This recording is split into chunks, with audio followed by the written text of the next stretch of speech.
Hi everyone, this is Jay Singh from TEKNEX Solutions. Welcome to my channel. In this video, we will install SQL Server 2016 Service Pack 2.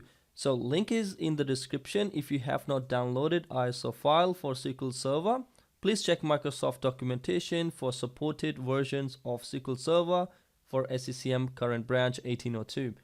And apart from this, we will also install SQL Server Management Studio SMSS. It used to be bundled in SQL Server ISO file, but not anymore. You need that file as well. So grab that file from the given link if you have not downloaded yet. Check software requirements video if you would like to know all the software required for SCCM Lab.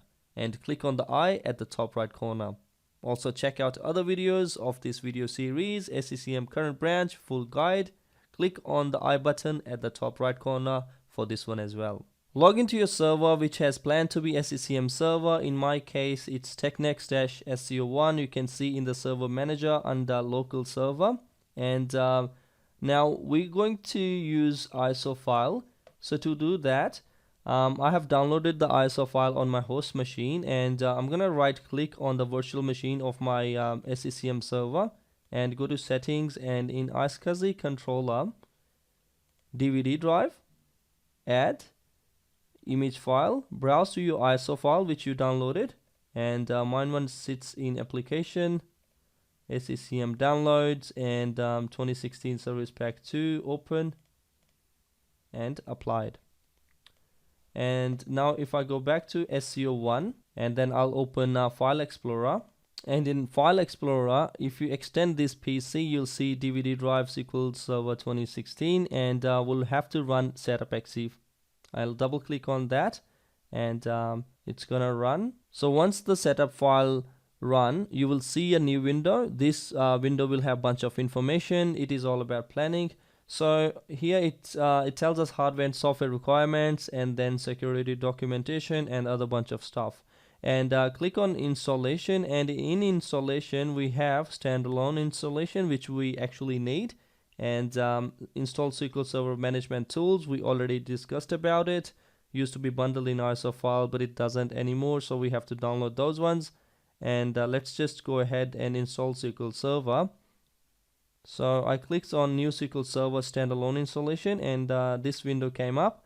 So here it prompts for the product key. If you have, you can enter, but I don't have, so I am happy with evaluation. And if you click on evaluation, you have further two options as well, developer and express.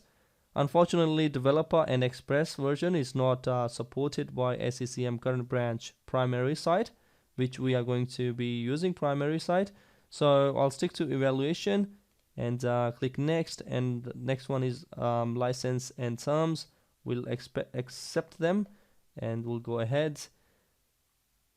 So with the product updates, if you have working internet connection, that's fine. And as you know, it is in the lab, so I'm not really fussed about updates. So it's just checking it, it's going to fail. I can skip them and then go next. So we have two warnings here. One is Microsoft.NET application security. That's regarding the internet connectivity, because we don't have internet connectivity. And the last one is Windows firewall. So this warning is related to the port of SQL Server. So the port has to be opened if it's not local. In our case, we are installing SQL Server on the same server where SCCM Server we are going to install. So we don't have to worry about this, and we can go ahead. So feature selection, that's very important. I'm selecting database engine services, full text and analysis and reporting services. In future, if we need anything, we can come back and install extra features. And also we can have a look at instance root directory and shared feature directory. We always can change them, but I'm sticking with the defaults. Let's go ahead. So default name instance is MS SQL Server. And you can always rename it, but when you rename it, the default port, which is 1433, and it's static port, it changes to dynamic port, and it picks a random port. So you have to go to the server SQL Server configuration and change that port. I'm keeping things simple, so I'm just using the default instance, and let's go ahead. And in server configuration, that's a very important step, server configuration. And in this step, we'll provide account and password, and we'll change the startup type. For the very first one, I'm making it automatic. And account name, if you click on this and then on the drop down box, click browse, and I will browse to SCCM account. SCCM account we created in our previous videos. Checking names, and it check name against our Active Directory, and click OK. So I will copy this and I will paste this on the top 4 options. Also provide the password for SCCM account. Once you provided the password, another important step is collation. So we have to pick a specific collation which is recommended by Microsoft. So in database engine, click on customize, and we'll go to SQL collation used for backward compatibility. So we have to pick SQL Latin 1 General CP1. Okay, so make sure you pick the right collation, otherwise we would not be able to install SCCM Server. Okay, so click on OK, and then we go next. So in database engine configuration, we will provide account. So we'll add the current user, and it is recommended by Microsoft to use Windows authentication mode only. Okay, and I can add another admin account as well, administrator, check names, and okay. So also Microsoft, they recommend to use a domain user with the low admin rights, but in our lab we are using admin accounts. So we'll move forward to analysis services configuration. The same thing, we'll add user and then we'll add administrator as well. We'll go ahead, and reporting services configuration. We will install reporting services and configure them at the same time. Go ahead, and SQL Server is now ready to install. If you want to look at the configuration file, you can check the config file here, and that's the path. Click on install, and I will be back once this is done. Alright, so installation is succeeded, as you can see here, and I will close this, and what we're gonna do next is we will install SQL Server management tools. So I have already downloaded these tools. What I'm going to do is I'm going to copy over these tools on the desktop, and then I'm going to install them. Okay, so I'm going to copy over SSMS on desktop.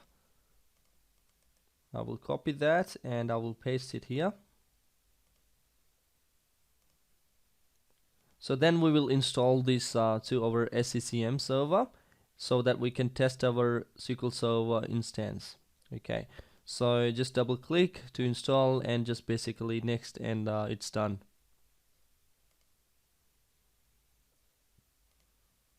Okay, so it's here, so click install, and I will be back once this is done.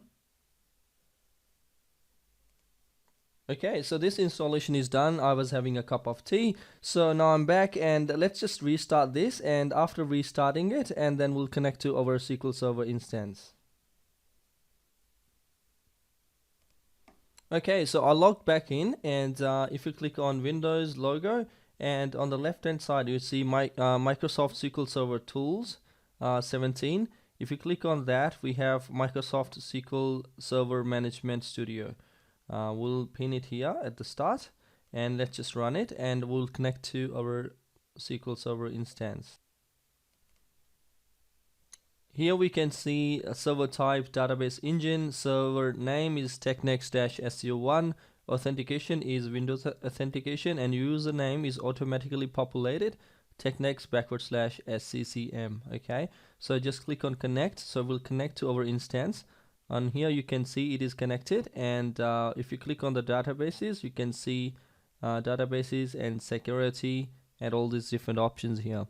So Microsoft recommends that we do not have to limit the memory, as you know that it's a test environment and we do not have that much memory available. So what we will do is, if you right click on TEKNEX-SCOI, that's your server, and then go to properties. In properties, click on memory, and maximum server memory at the moment is just unlimited.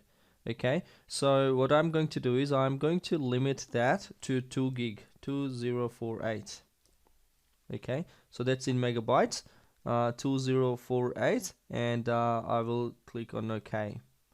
So that's about it in this video, and thanks for watching. And if you like this video, or you feel like this video was informative, hit like and share, and also do not forget to subscribe to my channel if you have not done yet. And see you in the next video.